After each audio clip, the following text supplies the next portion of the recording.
Assalamualaikum warahmatullahi wabarakatuh. Saya Helaria Misal dari kelompok 4. Saya akan mempresentasikan kasus penyimpangan sistem demokrasi dan dinamika Pancasila. Sebenarnya apa sih demokrasi Pancasila itu?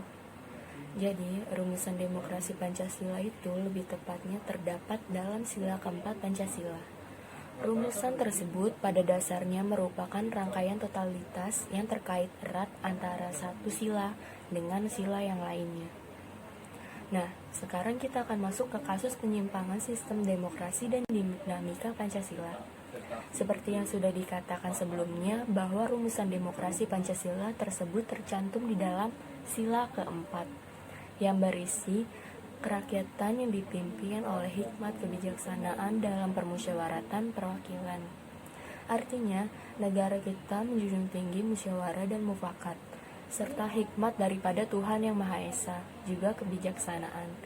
Berarti di sini setiap orang bebas berpendapat, bebas untuk menentukan pilihannya sendiri tanpa paksaan dan sebagainya.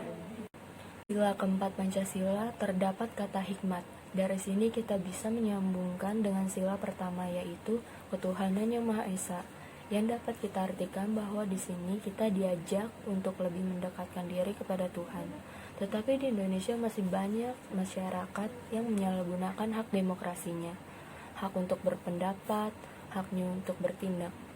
Masih banyak yang tidak melaksanakan demokrasi Pancasila dengan baik, seperti beberapa bentuk penyimpangan dan kasusnya di bawah ini.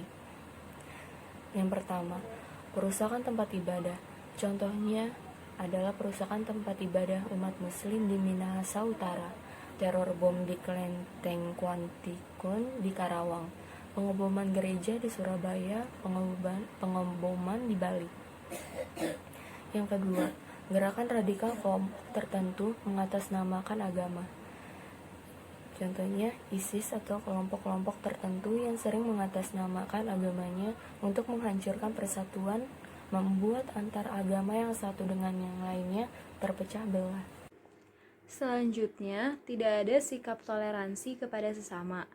Misalnya, ketika sedang bulan puasa, kita tahu bahwa teman kita yang beragama muslim menjalankan ibadah puasa, tapi kita malah sengaja makan di depan mereka. Itu tandanya kita tidak ada rasa hormat, rasa toleransi kita untuk memahami sesama antar umat beragama. Atau kita melihat teman kita sedang beribadah, lalu kita dengan sengajanya mengganggu mereka. Itu juga merupakan bentuk tidak adanya rasa toleransi kita terhadap sesama kita. Selanjutnya, contoh kedua. Sila kedua Pancasila berbunyi kemanusiaan yang adil dan beradab. Kita sama-sama tahu bahwa demokrasi sama saja dengan memberikan kebebasan. Kita memiliki hak yang sama, semuanya sesuai dengan hakikat manusia. Tidak ada perbedaan hak antar kita sesama manusia. Berikut bentuk penyimpangan dan salah satu kasusnya, yaitu bentuk penyimpangannya ada mempekerjakan anak di bawah umur, ketidakadilan dalam bidang ekonomi, dan juga perbudakan. Di Indonesia banyak sekali atau bisa dikatakan sering terjadi kasus-kasus seperti ini. Lumayan banyak anak di bawah umur yang tidak diperlakukan sepantasnya, tidak mendapatkan haknya yang seharusnya mereka dapatkan. Bahkan tak jarang orang tuanya memanfaatkan anak-anaknya hanya untuk mendapatkan uang. Lalu ketidakadilan dalam bidang ekonomi. Misalnya, kenaikan harga barang atau makanan yang terus terjadi tidak sesuai dengan pendapatan masyarakat kecil atau kalangan bawah, sehingga mereka mengalami kekurangan untuk memenuhi kebutuhan hidupnya sehari-hari.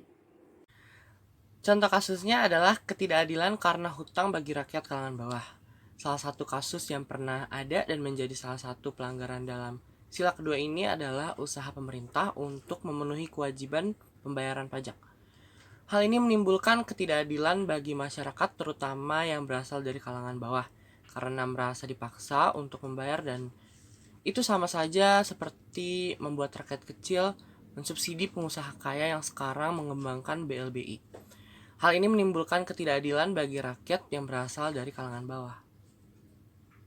Contoh ketiga, sila ketiga Pancasila berbunyi Persatuan Indonesia. Indonesia merupakan negara kepulauan yang artinya kita memiliki berbagai macam ras, suku, budaya, bahkan agama. Setiap ras, suku, budaya, dan agama memiliki tradisinya masing-masing. Oleh karena itu, persatuan dibutuhkan. Kita harus bertindak bijaksana. Kenapa bijaksana? Dalam hal sederhana, bijaksana dalam berkata-kata, dalam bersikap, dan bertingkah laku agar tidak menyinggung perasaan orang lain yang memungkinkan terjadinya perpecahan. Berikut beberapa contoh bentuk penyimpangan sila ketiga. Yang pertama adalah menjadi provokator suku tertentu, perang antar suku, dan yang ketiga ada menganggap suku lain lebih baik dari sukunya sendiri. Bentuk penyimpangan terhadap demokrasi dan dinamika Pancasila antara lain terjadinya rasisme terhadap suatu suku berkulit hitam seperti contoh suku Papua atau Maluku. Tak jarang orang sering menghina orang lain karena warna kulitnya berbeda dengan warna kulit kita. Atau mungkin dalam hal agama kita selalu menganggap ajaran agama kita yang paling benar, ajaran agama lain salah. Kita selalu membedakan ras atau suku antara sesama. Atau kita memprovokasi dengan menyebarkan berita yang belum tentu kebenarannya hingga menyebabkan kerusuhan. Oke, di sini saya akan menjelaskan contoh kasus penyimpangan. 1. Pembubaran HTI dilandasi atas ideologi yang mereka bawa. Yang kedua, pendiri negara syariah dinilai tidak sesuai dengan amanat Pancasila dan UUD 1945. Yang ketiga, itu ada OPM. OPM itu dari singkatan Organisasi Papua Merdeka. Organisasi Papua Merdeka ini sudah berdiri sejak tahun 1965 dan bahkan masih berdiri sampai sekarang. Gerakan ini merupakan salah satu organisasi yang bersikeras untuk memisahkan Papua Barat dari wilayah NKRI dan ingin merdeka sendiri karena merasa jika daerah mereka tidak ada hubungannya dengan bangsa Indonesia ini, termasuk pelanggaran sila ketiga karena ingin berpisah dari bangsa Indonesia. Selanjutnya, contoh keempat, bunyi sila keempat adalah kerakyatan yang dipimpin oleh hikmat kebijaksanaan dalam permusyawaratan perwakilan. Yang perlu kita tahu dalam sila keempat ini adalah rasa tanggung jawab, kedudukan, hak dan kepribadian yang bijaksana dalam sebuah kehidupan bermasyarakat dan bernegara. Menjadi kewajiban kita untuk mengetahui apa aja sih penyimpangan yang dialami oleh sila keempat ini. Bentuk penyimpangan sila keempat antara lain: 1. Melarang orang menduduki jabatan tertentu karena suku, ras, atau agama. Yang kedua, ketidakadilan bagi masyarakat. Yang ketiga, pelanggaran hak asasi manusia. Contoh penyimpangan kasus dari sila keempat adalah ketidakadilan hukum antara pejabat dan kaum bawah. Adapun beberapa bukti yang terjadi ketidakadilan di Indonesia, contohnya adalah pencuri semangka dan kakao seharga 2.000 mendapat ancaman 1 tahun hingga 5 tahun ditahan di penjara. Namun coba kita bandingkan dengan kasus ketidakadilan hukum ini berlaku kepada pejabat. Contohnya saja apabila seorang pejabat menelan uang milik negara yang jumlahnya dapat mencapai miliaran rupiah hanya ditahan selama 1-2 tahun. Dapat dilihat dari kedua contoh tersebut adanya penyimpangan kasus di antara pejabat dan kaum bawah yang merupakan pelanggaran berat Pancasila selama 1-2 tahun.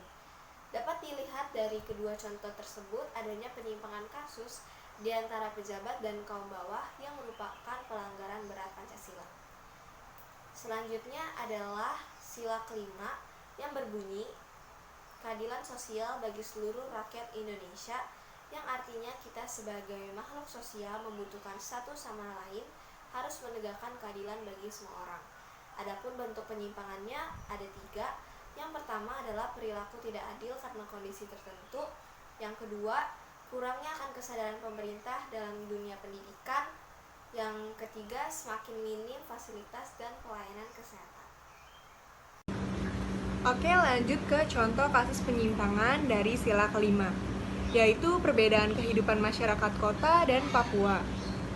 Contohnya perbedaan Jakarta yang menjadi ibu kota dan Papua.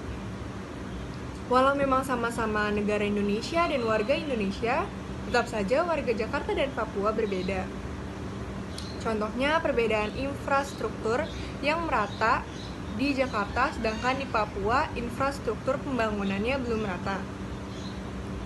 Selain pembangunan di Papua yang tidak optimal, khususnya pendidikan, kesehatan, pemberdayaan ekonomi rakyat, dan keterlibatan pelaku ekonomi asli Papua. Oke, sekian dari presentasi kelompok 4. Kurang lebihnya mohon maaf. Wassalamualaikum warahmatullahi wabarakatuh.